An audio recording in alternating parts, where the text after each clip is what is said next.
기장군에서 주민들의 KTX 이음 정차역 유치 염원을 전하기 위한 범군민 총궐기대회가 열렸습니다. 지자체마다 막판 유치전이 치열해지는 상황 속에 국토부의 정차역 최종 선정 발표도 늦어지고 있습니다. 부산시가 추진 중인 퐁피두센터 분관 건립 사업이 지방재정투자심사 면제를 받으면서 사업 추진에 동력을 얻게 됐습니다. 하지만 시민사회에선 혈세 낭비라며 사업을 철회해야 한다고 목소리를 높이고 있습니다.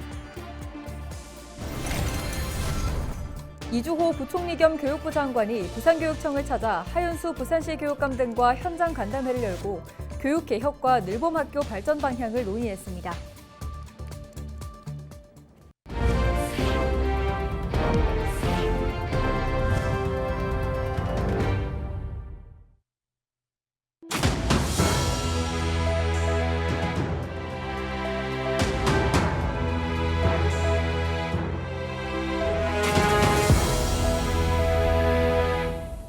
시청자 여러분 안녕하십니까? 헬로티비 부산 뉴스입니다.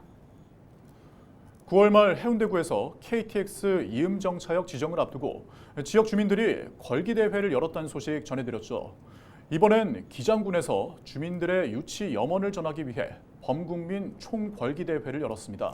당초 10월에 정차역 발표가 있을 것이라는 예상이 나왔는데 지자체마다 막판 유치전이 치열해지고 있고 국토부의 선정 발표도 늦어지고 있습니다. 차선영 기자의 보도입니다. 지난 주말 정관읍 중앙공원 일원 KTX 이음 정차역 유치 열기를 알리기 위한 범국민 총궐기대회 현장입니다. 정차역 유치를 위한 타당성 조사 용역까지 진행한 기장군에선 KTX 이음 기장군 정차는 선택이 아닌 필수라는 입장입니다. 지역 내 산업단지의 교통 수요 대응과 함께 오시리아 관광단지를 이용하는 관광객들의 교통 불편을 해소하기 위해선 정차역이 반드시 필요하다는 겁니다. 우리 기장군은 동부상권 여행의 시작점이고 부울경으로 뻗어가는 사통팔달 교통 요충지입니다. 연간 1천만 명 이상이 찾아오는 오시리아 관광단지가 있고 대한민국에서 유일한 야구 박물관과 남북권 중입자암 치료센터가 들었습니다. 그러므로 KTX 이음 기장군 정차는 선택이 아닌 필수입니다.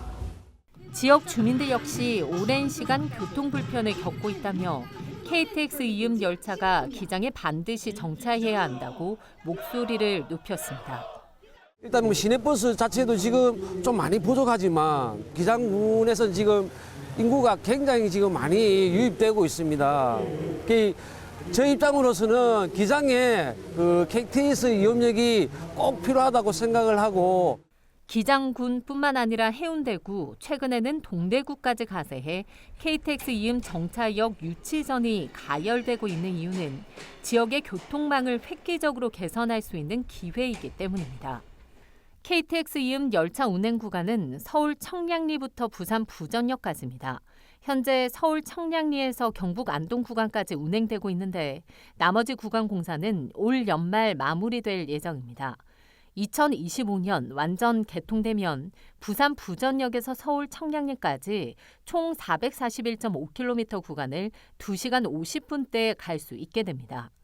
부산에선 최소 한 곳 이상이 정차역으로 지정될 것이라는 전망이 나오고 있는데 지자체들의 치열한 유치전에 코레일과 국토부 측의 고심이 깊어지면서 선정 발표는 늦어지고 있습니다.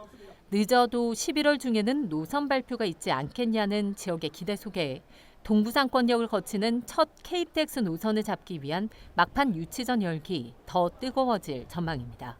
헬로티비 뉴스 차선영입니다. 부산시는 피카소와 샤갈 등 거장들의 작품을 소장하고 있는 현대미술관인 프랑스 퐁피두센터 분관 건립을 추진하고 있습니다.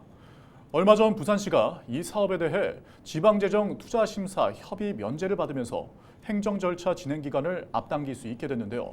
하지만 부산 시민사회 단체에선 1,000억 원이 넘는 건립 비용과 매년 수십억 적자가 예상돼 혈세 낭비라며 사업을 철회해야 한다고 목소리를 높이고 있습니다. 서희동 기자가 보도합니다. 부산 남구 이기대 공원의 조성을 추진 중인 퐁피두센터 부산 분관 건립 사업이 지방재정투자심사 협의 면제가 결정됐습니다. 1년 6개월 행정 절차 진행 기간을 앞당길 수 있게 됐다는 의미입니다. 부산시는 사업의 타당성이 확보됐고 2027년 착공에 2031년 개관하는 계획에 추진 동력을 얻게 됐다고 밝혔습니다. 파블로 피카소, 마르크 샤갈 등 거장 작품을 소장하고 있는 유럽 최대 규모의 현대 미술관인 프랑스 퐁피두 센터 분관이 부산에 건립되면 도시의 문화 잠재력이 확대될 것으로 부산시는 기대하고 있습니다. 하지만 퐁피두 센터 분관 건립을 둘러싼 실효성 논란은 이어지고 있습니다. 지난 국감에선 매년 수십억 적자가 예상되는 퐁피두 센터 건립 필요성에 대한 지적이 나왔고 이거를 1,080억이 투입돼가지고 매년 75억 적자가 예상되는 거 이거 굳이 할 이유가 있습니까? 그 도시 문화 잠재력을 확대하는 문제에 대해서 너무 폐쇄적으로 생각하시는 거라고 생각합니다. 시민사회에선 인구 감소와 경기 침체, 물가 폭등 등으로 지역 소멸 위험 도시로 전락한 상황에서 부산시가 엉뚱한 곳에 혈세를 퍼부으려 한다며 사업 중단을 촉구하고 나섰습니다. 로열티는 30억 내지 50억 원 사이가 아니라 매년 60억 원에 이르고 로열티를 지급할 때 드는 비용과 세금도 부산시가 내야 하는데 세금이 무려 22% 내일 것으로 추정된다. 또 부산시가 퐁피두 센터 부산 분관을 추진하면서 프랑스 퐁피두 센터와 비공개로 업무 협약을 체결하는 등 부산 시민과 제대로 된 소통이 없었던 부분도 문제점으로 지적했습니다. 지방재정투자심사 면제를 받으면서 퐁피두 센터 부산 분관 추진에 동력을 얻은 부산시. 하지만 당장 부산의 현안 해결이 먼저라는 시민사회의 거센 반발 속에 퐁피두 센터 분관 유치 과정에서 진통은 당분간 이어질 것으로 보입니다. 헬로티비 뉴스 서희동입니다. 21일 이주호 부총리 겸 교육부 장관이 부산교육청을 찾아 하윤수 부산시 교육감 등과 교육 개혁을 위한 현장 간담회를 열었습니다. 이 자리에서 이 장관은 늘봄학교 등 부산교육청의 주요 정책과 우수 사례를 공유받고 선도 사례는 각 지역 교육청에 전파하고 제도 개선 사항은 해결하겠다고 밝혔습니다. 부산시 교육청 별관에서 진행된 간담회 이후 이주호 장관과 하윤수 부산교육감 등은 인근 부산교육연구정보원 내 공간을 활용해 운영 중인 늘봄학교를 돌아보고 양정초등학교 교장과 교감, 학부모 등과 늘봄학교 발전 방향에 대해 의견을 나눴습니다.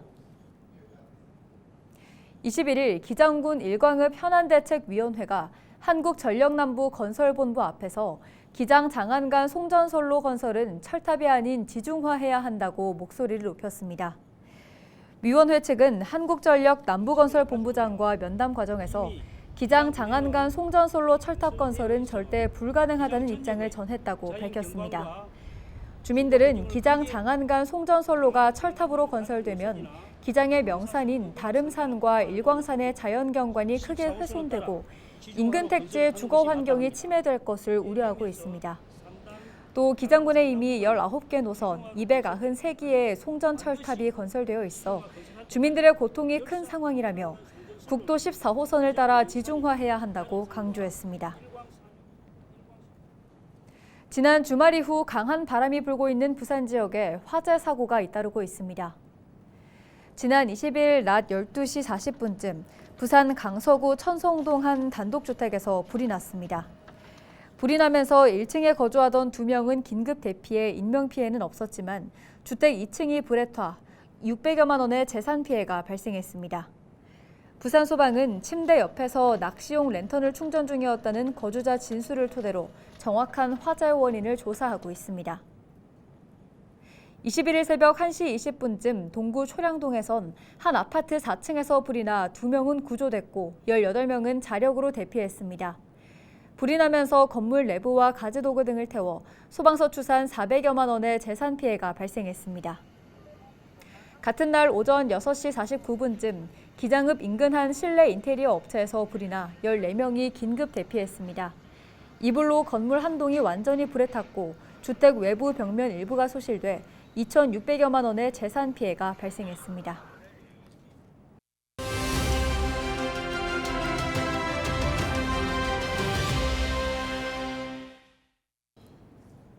지난해 겨울 중국 어린이들에게 급속도로 퍼지면서 WHO가 공식적으로 중국에 특이하거나 새로운 질병에 대한 특이사항이 있는지 정보를 요청한 적이 있었죠. 바로 마이코플라즈마 폐렴입니다. 최근 우리나라 어린이들에게도 빠르게 번지고 있어서 주의가 필요합니다. 의정부 성모병원 소아청소년과 이수정 교수 전화 연결해서 자세한 내용 알아보겠습니다. 교수님 안녕하십니까? 안녕하세요. 저는 의정부 성모병원 소아청소년과 이수정입니다. 네, 요즘 마이코플라즈마 폐렴이 유행인데요. 좀 생소합니다. 이 마이코플라즈마란 무엇입니까? 호흡기에서 분리되는 균으로 스스로 증식할 수 있는 가장 작은 병원체입니다. 작은 크기는 바이러스에 가까운 특징이고 이중 나선 DNA를 가지고 스스로 증식하는 것은 세균의 특징입니다. 또한 중요한 특징으로 세포벽이 없어서 주로 많이 쓰이는 페니실린계, 세팔로스포린 계통의 항생제로 치료할 수 없습니다. 네, 그렇다면 주로 어떤 증상이 나타날까요?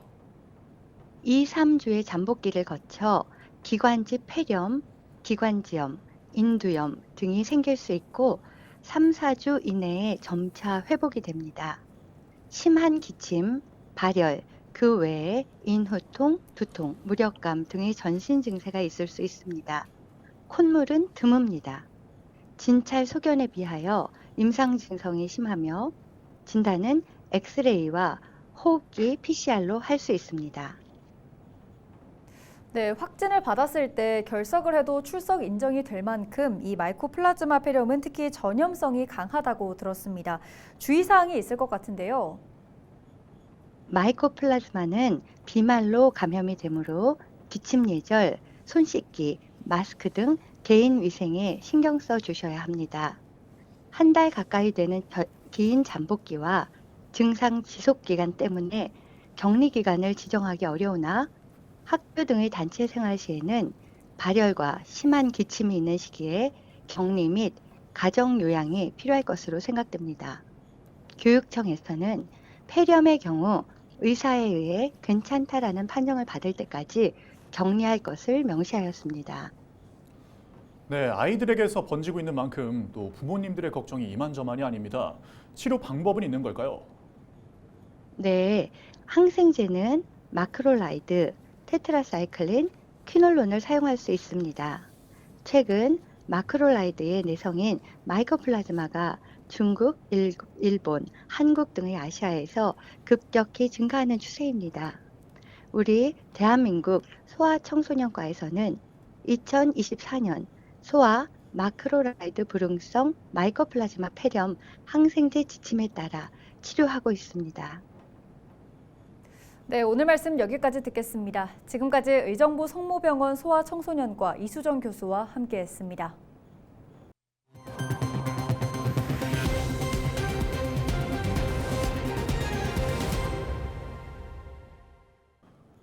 가야 고분군의 유네스코 세계유산 등재 1주년을 기념해 열린 2024 세계유산 가야 문화축제가 20일 대단원에 막을 내렸습니다.